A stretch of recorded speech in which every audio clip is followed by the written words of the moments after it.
اعوذ باللہ من الشیطان اللعین الرجیم بسم اللہ الرحمن الرحیم منها خلقناکم وفیہا نعیدکم ومنها نخرجکم تارة أخرى اللہم صل علی محمد وآل محمد وعجل فرجهم.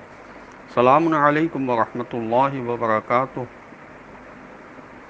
اللہ تبارک و تعالیٰ کا شکر ہے کہ میں نے سورہ طٰہٰ جو قرآن مجید کا 20 نمبر کا سورہ ہے اس کی آیت نمبر 55 کی تلاوت کا شرف حاصل کیا، جس کا ترجمہ یہ ہے کہ اسی زمین سے ہم نے تمہیں پیدا کیا ہے اور اسی میں ہم تمہیں لوٹائیں گے اور اسی سے تمہیں دوبارہ نکالیں گے.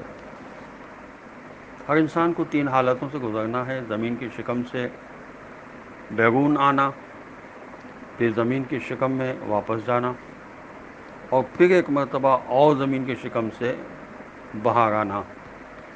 حضرت امیر المومنین علی علیہ السلام سے کسی نے سوال کیا، اے بہترین خلق خدا کے چچا زاد بھائی، پہلے سجدے کا کیا مطلب ہے؟ تو آپ علیہ السلام نے فرمایا، اس کی تعویل یہ ہے کہ اے اللہ، آپ نے ہم کو زمین سے خلق فرمایا، اور سجدے سے سر اٹھانے کی تعویل یہ ہے کہ اے اللہ، آپ نے زمین سے ہمیں نکالا ہے.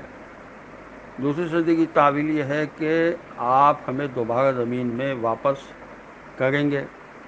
پھر سجدے سے سر اٹھانے کی تعویل یہ ہے کہ آپ ایک مرتبہ پھر ہم کو زمین سے نکالیں گے. تو انسان غور و خوض کے ساتھ، توجہ کے ساتھ اللہ کی طرف رجوع کرتے ہوئے اللہ کی عبادت کرے تو بہت ساری باتیں سمجھ میں آتی ہیں. سورہ بقرہ کی آیت نمبر 229 میں ارشاد ہوا، الطلاق مرتان فامساکم بمعروف او تسریح باحسان. طلاق کے سلسلے میں گفتگو آج کل کافی چل رہی ہے. تو یہ آیت بتا گئی ہے کہ طلاق رجعی 2 ہی مرتبہ ہے، اس کے بعد یا تو شریعت کے مطابق روک لینا یا حسن سلوک سے بالکل رخصت کر دینا چاہیے.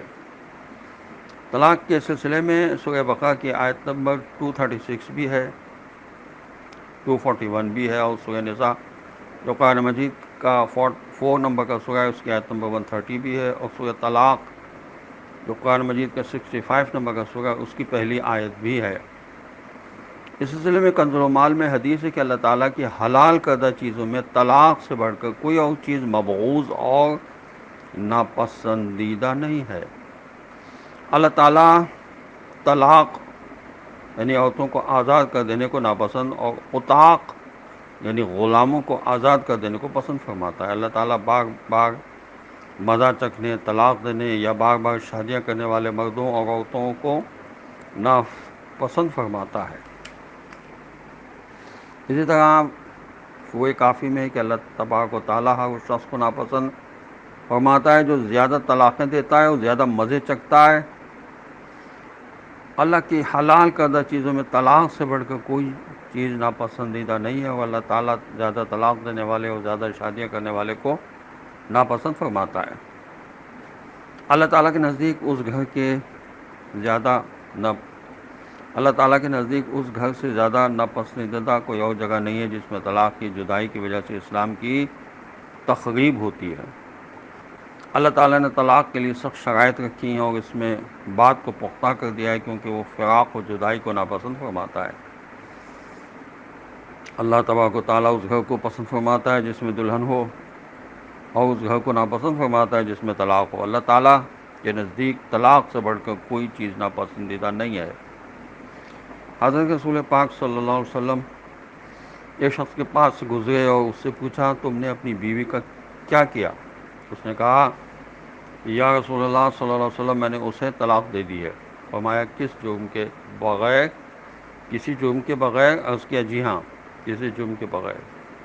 راوی کہتا ہے کہ اس شخص نے پھر کسی سے تجویز کی اور حضرت صلی اللہ علیہ وسلم کا وہاں سے گزر ہوا تو اس سے پوچھا، کیا تم نے شادی کی ہے؟ اس نے کہا، جی ہاں. فرمایا، پھر کیا ہوا؟ کہا، اسے بھی طلاق دے دی ہے. فرمایا، کسی قصور کے بغیر؟ تو کہا، جی ہاں، کسی قصور کے بغیر. پھر اس نے ایک اور شادی کی، جناب صلی اللہ علیہ وسلم وہاں سے گزرے اور پوچھا شادی کی ہے؟ اس نے کہا جی ہاں. پوچھا بیوی کے ساتھ کیا کیا؟ عرض کیا اسے بھی طلاق دے دی ہے.